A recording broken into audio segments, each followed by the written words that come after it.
This is our third episode of kind of unpacking my story and passion and purpose behind this podcast, which is Overcome Out Loud, real people, real obstacles, and real solutions. And part of, I think, the foundation for this podcast is just kind of telling my story and the challenges that I had to overcome. And we're kind of at that point now where, I want to talk about the progressive nature of alcoholism and addiction, Chaz. I mean, as you and I both know, and I want to make it very clear to people that are listening, that the disease of alcoholism and addiction is three things, right? It is chronic, which means that it doesn't go away.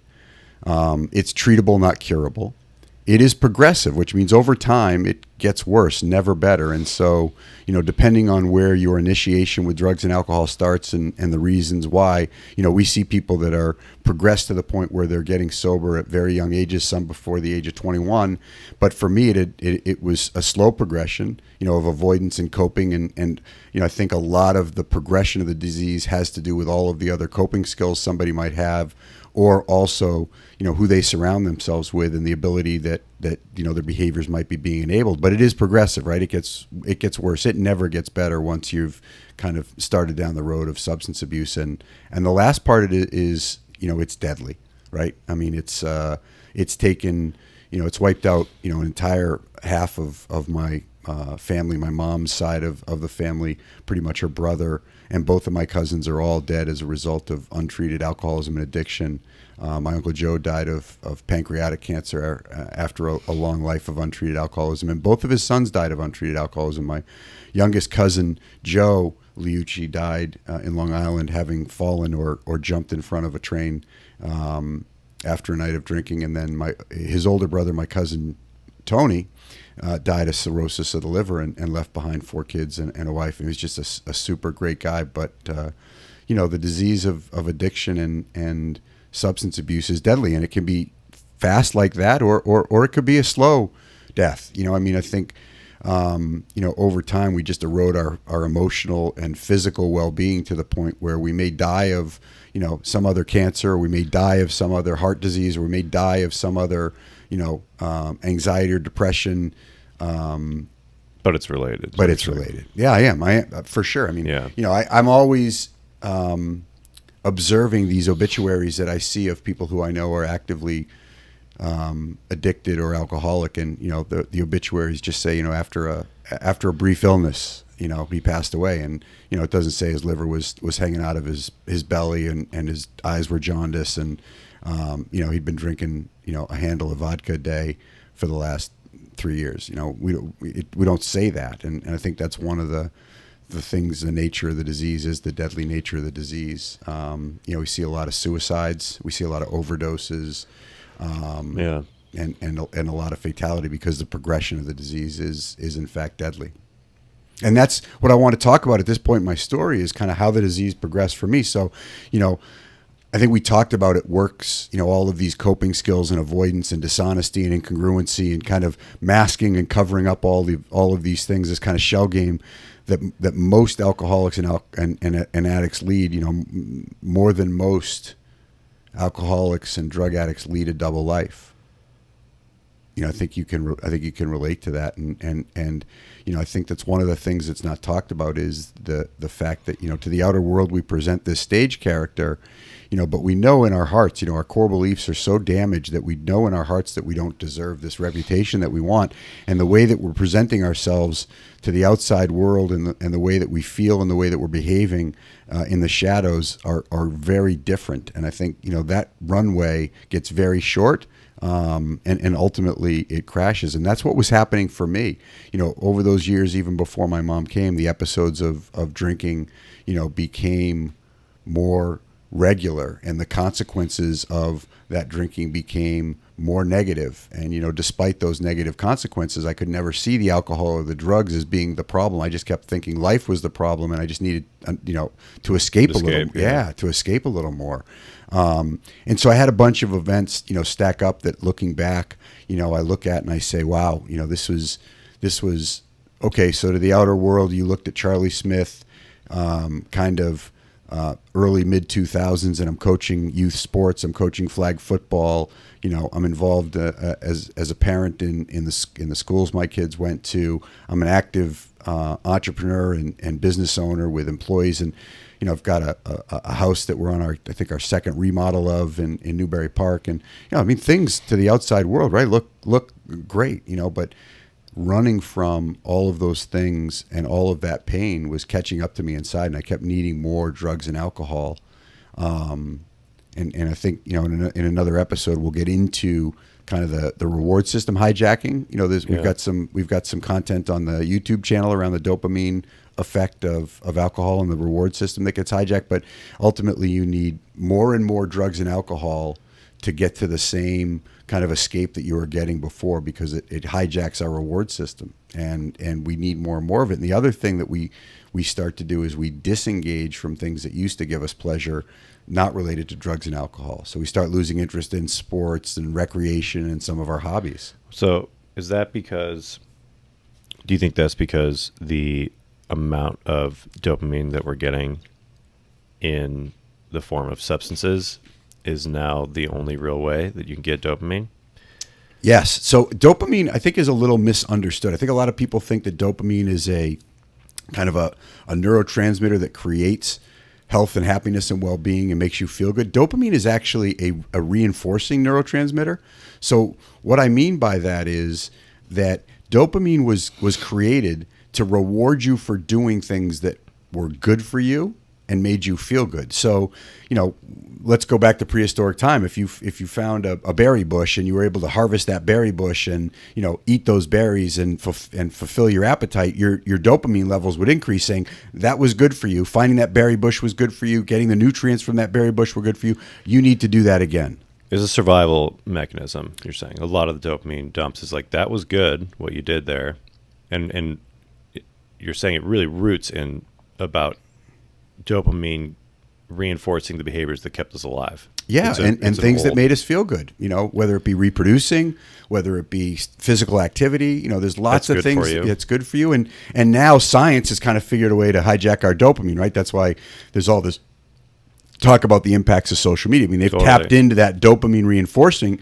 It's not the dopamine that's making you feel good. It's getting the like that's making you feel good and releasing dopamine, saying, oh, you want to get another like, you want to get another text, you want to get another post, you want to get another view. So dopamine is, I think, it was misunderstood by me. I thought you wanted to raise your dopamine levels to feel good, but dopamine is released in connection with things that you already do to make you feel good. And when you're using drugs and alcohol and getting elated feelings from drugs and alcohol, and dopamine's being released to support those, it's accelerated. So you could be getting, depending on the substance, anywhere from 3 to 10 times the amount of dopamine as naturally would be released if you were to go on a jog, or if you were to be, cuddling with your significant other, or if you were to be, making a great meal in the backyard, or out, shooting around a great round of golf with your buddies. All those things would reduce a certain amount of dopamine. Drugs and alcohol actually hijack your reward system, and we're getting into that a little bit here, because it's important to note that so the only dopamine hits that you start to get are so massive from drugs and alcohol that the actual natural dopamine our body produces is, whoa, that's a lot of dopamine. We don't need that much dopamine, so naturally we don't need to produce that much dopamine, so naturally we start to reduce the amount of dopamine that we produce, which is why we seek more drugs and alcohol to raise those levels, man. And the other stuff that you used to enjoy starts getting turned down. Yeah, and that's, I think isolation is another one of the kind of symptoms of the disease, so to speak. It's another one of the behaviors that goes along with addiction is isolation. We start to feel very isolated from our fellows. We start to feel very lonely, even though we could even be around a group of people. I think it's one of the things that most alcoholics and addicts relate to when I talk about the feelings of being in that state. It's just you're not content, you're not fulfilled, you feel separated from, and your dopamine levels are so reduced that you can't find any natural pleasures in the things that used to, so you stop doing them in deference to consuming drugs and alcohol. It's why, one of the things that we have to educate people around is the pull of the physiology behind substance abuse and addiction, because it's so powerful that when people are like, well, why don't you just stop, man? I mean, you're in another fight with your wife, you're in another fight with your girlfriend, you just lost another job. Why don't you stop, man? And some people, when faced with those consequences that aren't progressed to the point of being in active addiction, they do stop, and I think people compare alcoholics and addicts to their experience with those people. Say, well, Joe just stopped. Why don't you stop? Yeah. No, yeah, that makes sense. But it gets to a point where it can become physically rather hard. Oh yeah, and then you cross a line, right? You cross a line to where you're physically addicted, and that's why we have to medically detox people, because the substances have really taken over, the physiology of the body, and we've become dependent on them. That's why you hear about withdrawals and detox and the shakes, and people don't understand that alcohol is the deadliest form. It's a much deadlier form of detox from consistent alcohol use than drugs. It's actually one of the few, if not the only, substance that has a death associated with detox. Yeah, detox can be fatal from alcohol. And, I think people are surprised to find out that heroin, you're fine. You're going to be sick. You're going to shake. You're going to make it. You're going to ache, but you're going to make it. Yeah. And there's a risk with cold turkey just ditching alcohol like that. You should, that's why they say it's one of those ones you definitely need to be under the care of someone if you're to a certain level in your abuse of alcohol. So I think as I kind of progress towards my bottom, it's important to share some of the actual episodes that went along with me reaching bottom that still weren't enough for me to stop. So, I often talk about kind of the unmanageability associated with the disease of addiction and alcoholism, and I describe it quite simply as what you want to happen doesn't happen, or worse yet, what you don't want to happen does happen. And so, I talk about a few instances like that. Like as an example, I had this a large business conference. This is the infamous Vegas trip I talk about when I share my experience with the disease of addiction with people.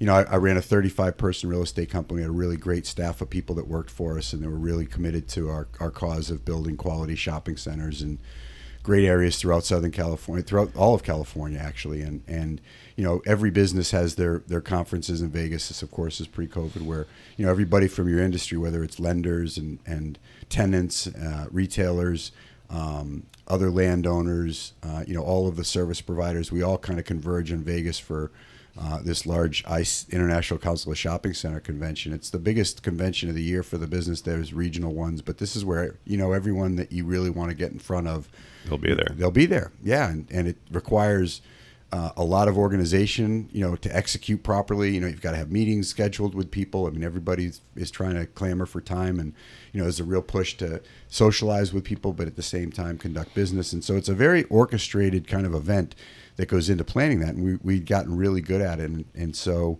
you're bringing your whole company.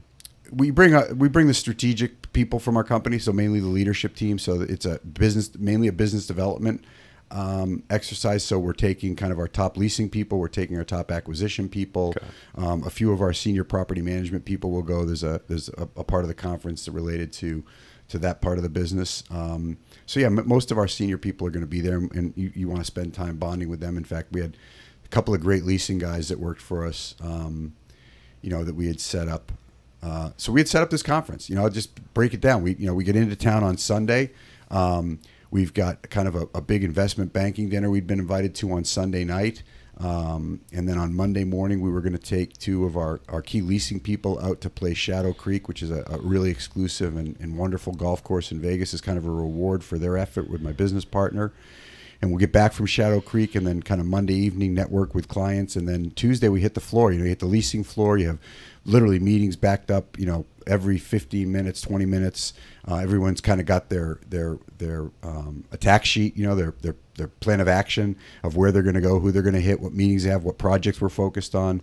And then you kind of celebrate kind of at the end Wednesday, and everyone kind of breaks down and leaves. And it's a really, can be a really exciting and productive time in so many areas. And I went like I normally do on Sunday, and I got there, and my business partner wasn't there yet, so I decided to sit down at the craps table and have a couple of drinks and gamble. And what happens for me, or what happened for me, and what happens with many alcoholics and addicts is this phenomenon of craving kicked in. To where once I had picked up that drink, although my intentions were to roll through that agenda that I just laid out for you. Once I picked up a drink, I all of a sudden developed a craving where I just wanted to drink more, and I started to lose that kind of executive function, that prefrontal cortex ability to kind of plan and do what it is I said I was going to do. And, so I went to that investment banking dinner Sunday night, kind of a blackout. I remember about the beginning of it, not much after. And then I vaguely remember we met up with some employees, to do a little gambling. And by that time, my entire focus had moved from the opportunity to be present and connect to drinking. And so, as I usually did, I disappeared. I kind of just went off on my own. I found other places to drink. I found other places to drink more. And by that morning, I didn't know where I was. I mean, I was across from the Hard Rock Cafe in my suit with no money. I think I had a BlackBerry at the time. It was probably, BlackBerry, the age of BlackBerry. Mm-hmm. I had no money, no ability to get any more money on my credit cards. I was in a blackout, and no one could find me. And I was supposed to be at this, we're supposed to have a tea time, and people were trying to find me, and I missed that that opportunity to golf with my employees. I had to walk back from around the Hard Rock all the way to Mandalay Bay. I didn't have any money for a cab. There was no Uber. There were no apps of any kind. And I remember the shame and guilt of kind of being there in my suit, walking this hot, it's May, this conference, and walking that kind of lonely, depressive, kind of sidewalk shuffle, with my suit on. And I see people in cabs going to the conference that morning, getting ready to hit their meetings. So you've been up all night? Yeah, I've been up all night. I was a multi-abuser, and so I liked to drink, and then I would find somebody somewhere to sell me some Coke, and I would use that to continue to, just avoid whatever it was I was trying to avoid feeling, and it snowballed, literally, until I was in this kind of shame and guilt based place of making excuses for what had happened, and where I'd been, and my business partner stepped up and had to take the guys golfing, and I'm sure they had a great time, and but for me, I missed it, and I'm watching all these people drive to the conference, realizing that once again I wasn't who I wanted to be that night, and I wasn't who I should have been that morning. But that wasn't enough, because you did find a way to iron that out. Yeah, the answer is I did. I think that's one of the problems with executives and professionals and people in positions of power is we have the ability to kind of use our position to kind of manipulate situations and to our advantage. And I'm still here. I'm still writing the checks. I'm still the big the president of the company. And just like things got out of control last night. It's Vegas. Met some people. Met some clients. Whatever story I tell. And sorry I missed golf, but we're gonna hit the conference tomorrow. And obviously not as effective as I should have been. Not as clear-minded as I should have been. Was very distracted and continued to kind of muddle my way through the rest of the conference. And and then flying home, or going to see my family after such an experience, you just can't look people in the eye. You just feel ashamed and you feel guilty. And the only thing that really takes care of that when you're out of alignment is, more drinking, but you've got to get back to work, and you're able to at certain times kind of dust yourself off and say, okay, that was it, man. I can't do that again. Right. You did say that after the Vegas. Oh yeah. But did you have another event like that, or do you have another experience like that? Oh yeah. I mean, now they just start piling up. Right now, I'm blacked out at dinner parties. I'm missing appointments. I mean, it's progressing pretty rapidly. Those events are getting closer together. And I'm telling myself over and over again, I think it's one of the scariest, darkest places to be, when you're telling yourself, I can't do that again. I don't want to do that again. I don't want that to happen, but I still want to be able to drink. I still want to be able to escape. I don't want to lose that, but I don't want this to happen. And then you find that every time once I start, this always seems to happen. And now it's happening again. And it's this vicious cycle, that kind of addictive cycle of shame, guilt, consequences. You feel worse every time. Worse every time, man. Yeah. You know, and I don't think people really talk about that because you get trapped in that. And what happens, Chaz, as you know, there's no end in sight. You feel so lost. Like, I don't even know where to begin. I don't even know how to stop this. I mean, I want to stop this, but everything seems so dark. Everything seems so lonely. Everything seems so difficult that the actual idea of, okay, if I could just stop, everything will be okay. Everything's not okay. And you know it in your heart, everything's not okay. Not okay with you, not okay with your relationships. But the thought of addressing them is so terrifying that you just feel like this is better. Yeah. Oh, I relate to that for sure. You get into a point where you just think, maybe this is what my life is like now. And that's right. And then you'll tell yourself, if I do get this together, or like, you know, this week I'll clean some stuff up.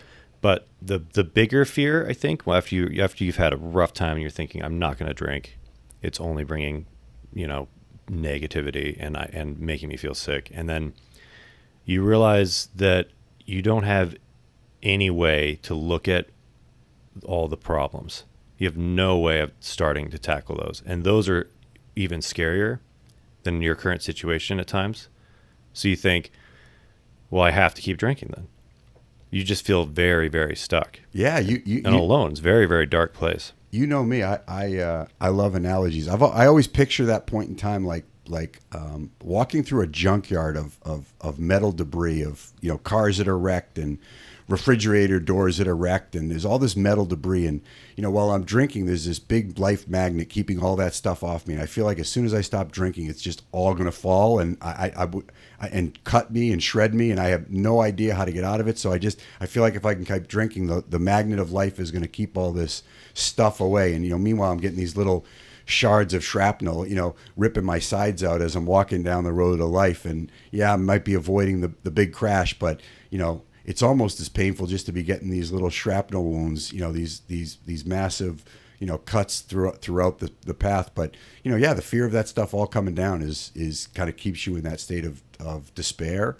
And I think it's, you know, I think one of the things that we're able to do on Overcome Out Loud and on this podcast, which I really applaud you for helping me with, is talking about what alcoholism and addiction really looks like, what these feelings really look like. You know, we always hear about, you know, the celebrity who gets arrested for a DUI, this, or, you know, domestic violence incident, that, and, you know, this is, you know, the homeless person on the street with the sign, that's the alcoholic. But man, that none of those were me, none of those were you, none of those are actually most alcoholics and addicts. But we all have that same feeling of hopelessness, of lost, of anxiety, of being overwhelmed, and a feeling that there's no real way to get out of this trap. And I think one of the things that we're providing people, no matter what your challenge you're facing in life, is that there is hope, right? What is hope? Hope is the inherent belief that something good will happen. And I know that it's based on me changing my behaviors. And that's why I think it's so important what we're doing to support people in finding their way out of that cave, you know, just kind of extending that hand and saying, it doesn't have to be like this. You know, I know that alcoholic life you're living seems like the only one, like you just so eloquently put, but there's a better way, there's a different way, and it'll be okay, I promise, and I can help you get started. Yeah. So when did you feel like the walls were closing in, or that things had really taken a turn? Because you said the events were continuing. Yeah. So in December of 2007, it was December 31st, I think. And in November, I had done what a lot of people in my position do. They think it's they think there's a anxiety issue, a depressive circumstance. And so I took this ill-fated leave of absence, right? I just need some time away. It's the stress of work, it's the stress of life. And so I took a leave of absence around November. My business partner, who I'm still involved with, Rick Capretto, was so good to me during those times. And he took the heat off. He said, I'll handle stuff. You know, you just take some time. And, you know, I took some time away from the pressures of work, but I didn't change anything about the way I was feeling or anything I was doing. I didn't stop drinking. I didn't really relate my problems to drinking. And then in December, I came back and started to work again. At the end of December, you know, we were going over, you know, some strategic planning stuff. And, you know, I was really prone to defensiveness. I felt criticized at every level. And, we'd had some discussion about something I probably hadn't done that I should have done during my leave of absence or shortly coming back. And, my solution to that feeling was what? To take a couple of Vicodin. So it was the New Year's Eve. We had a big party planned at our house, for probably 60, 70, 80, 100 people. And I took a few Vicodin, that afternoon to kind of just deal with my uncomfortable state. Again, not planning on doing anything. So, hey, it's New Year's Eve. We're gonna have a party. Well, I mean, a couple isn't enough for me, and so I had a few more and drove home.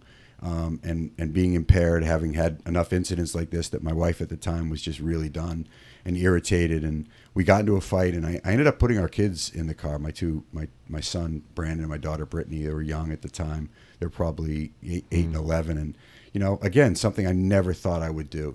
In sitting here in this conscious state, the guilt and shame of that incident is so overwhelming, but it was the truth of where things took me. And so I put him in the car. We went down to Stagecoach Park, which wasn't far, but again, that's my minimizing of the fact that I put my kids in harm's way and was in a state of mind I shouldn't have been in, and had a bit of an kind of a reactive state. And so I came home and brushed off what I had done. We had this New Year's Eve party, and I think I left home that night. And you kind of get to this point, and the phone calls in the morning of where are you and are you coming home end. I mean, it's, I'd gotten to the point where I really wasn't, it really was better if I wasn't at home. It was better for my family, better for my wife. And, the chaos was kind of now me. And so I finally came home after that New Year's Eve, with that resolve once again, that resolve that, I really have a lot of regret and remorse. I'm sorry, another sorry lobbed into the empty void of sorries, and promised not to do it again. And swore I wouldn't do it again. In fact, I didn't. I swore off drugs. I started to get rid of all the things I was taking. And this, I think, is one of the most powerful parts of the story in terms of active addiction and substance abuse is, so here I am, January 1st, it's a clean slate. You'll often hear me talk about our beliefs always lose to our willpower. So I hadn't changed anything about the way I felt about myself, changed anything about what I had dealt with. I hadn't gotten honest. I hadn't really delved into any of the issues that. But you weren't drinking. But I wasn't taking drugs, and I said I wasn't drinking. Although I'm sure I was, I didn't have an idea around sobriety or abstinence. I thought, if I could eliminate the drugs, so I stopped taking all the opioids I was taking, and probably had a few, maybe some Ativan or some other kind of benzodiazepine, kind of anxiety medication that would kind of help me stay stable. But yeah, I was not taking Vicodin anymore. I was not taking Percocet anymore. I was not taking any of the opioids, and I really swore off drinking. And that lasted. I was able to do that for about 45 days. And then, did you think you had a handle on things at that point? I was back. In fact, if you were to kind of take a snapshot of my life, I mean, there was lots of like, wow, you're really doing this. You're really turning this around. You're really keeping your word. It's so great to have you back. A lot of hope. I had a lot of hope. Enthusiasm is common. Commitment is rare. And unfortunately, I had a lot of enthusiasm early on, but I didn't back it up with any real behavioral changes. I didn't really back it up with any behavior modifications, except what I was trying to eliminate. But I didn't change the way I felt about myself, so my core beliefs were still very damaged. But let's be honest, you didn't know any better. You just figured, I'll stop this, and that'll fix. That's the problem. That's the problem. It's got to be the problem. It can't. I mean, if I take this out of the equation, then everything should be good. I think that's the fallacy that a lot of people will. The mistake a lot of people will make, and I made that mistake. I exactly what you just said. If I can eliminate that's the problem.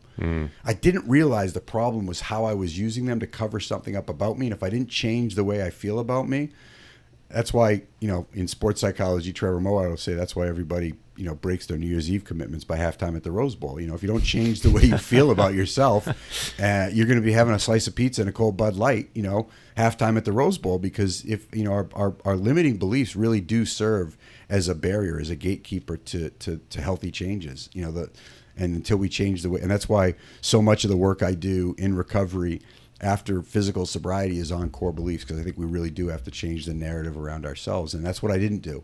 So for about 45 days, I made these, these swathing, these massive changes in what I was drinking and drugging. And you'd sworn it off. Sworn it off. Okay. This is, a recommitment to a life of health and wellness and prosperity, But look, what you don't deal with is going to deal with you. And 45 days later, I was on a business trip to Hawaii. Now, keep in mind, this was the culmination of literally years of effort. I had a massive business meeting set up with 3 agencies from the state of Hawaii, minimum 3 agencies from the state of Hawaii. My biggest investor had flown out from New York to Hawaii, so that's a long flight. It's about a 10-hour flight to sit in on this meeting with the agencies. We had a ground lease over across from downtown Honolulu, project we were working on that was marred in litigation and marred in development issues that I had kind of been running point on solving. And, I'd gotten to the point where I got all the players in one spot, and we were really on the precipice of a term sheet to really solve, all these problems and put this property in a position to be either redeveloped or sold, which was what our target was. And, boy, it was really rewarding to go. Here's the setup. There is no cloud on the horizon. My life and family are put back together. In fact, I'm to leave to go to Hawaii on Sunday. We have this meeting with the state of Hawaii on Monday. I have a meeting with our property management company Monday afternoon. Monday night, I'm taking a red eye back from back from Hawaii to LAX. And then my wife at the time and my 2 kids are meeting me when I get back on the red eye at like 6:30 in the morning. And we're taking like a 10 o'clock flight to Puerto Vallarta for our first family vacation to Mexico that we had bought at some fundraiser. And everyone was excited when I left. Everyone was probably packing while I was gone. I mean, that's the setup, not a cloud on the horizon. So I get to Hawaii on Sunday. I check into the hotel. My investor meets me. Let's have dinner. You want to have a glass of wine? Oh, a glass of wine, sure. Sure. I mean, not a mental defense, not an emotional defense, it was clearly just, I did this for 45 days. Yeah. I got this. I fixed this. I'm good. And I can't wait to celebrate the fact that you're here. We've got this big meeting in the morning with a nice glass of red wine over dinner. Right. We did. Yeah. It's really, there'll be no negative consequences to this. I mean, I say that. I didn't think that. I didn't know that. I mean, that was my belief. I was just going to have a glass of wine. And I think that's the part of the disease of substance abuse that really is so baffling. It's like that, the insanity that preceded what I was about to do. Because once again, I had no plans for what went down next. Because what went down next was another night of drinking. Another night of nonstop drinking. The craving kicked in. My investor went home like he should have, and I kept drinking all night long. And ultimately passed out at some point and woke up and missed the meeting with the state of Hawaii that morning. I remember waking up around 9 in my hotel, and the meeting started at 9. So by the time I was able to get the cobwebs out, take a cold shower, whatever it is I was doing to try to pull myself together, the meeting was over. And I still took a cab there thinking that I'd get there and I'd be, quote unquote, just a little late. I mean, I don't know what they must have thought of me. I think I said I had food poisoning, made up another excuse. My investor had to run the meeting, resolve what we needed to resolve. And once again, there was that what I didn't want to happen happening. And it was strictly and only the result of me not really understanding the power of that first drink. That I had reached a point where that was no longer an option for me. I thought it would always be an option for me if I could get everything else straightened out. It's a big myth that I had to come face to face with, right? So, the shame and guilt associated with that led me to more drinking that day. I booked my hotel for another night because the red eye was at 10 and checkout was at noon. So I had to find some place to go, and I just kept drinking. And I ended up passing out and missing the flight home. So, my family couldn't reach me. They were reaching out to my therapist, Paul Hirsch. They couldn't find me. As part of my kind of coping skill was to disappear and not kind of face the music.